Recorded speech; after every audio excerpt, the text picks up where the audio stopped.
Hello everyone, welcome to the fourth session of Subnetting. Here we will discuss about class A addressing. Default subnet mask for this class is 255.0.0.0. CIDR range is from /8 to /30.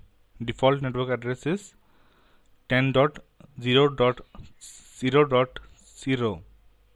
We have taken one example of class A. IP address, we have calculated subnet, mask, block size, valid subnet and valid broadcast.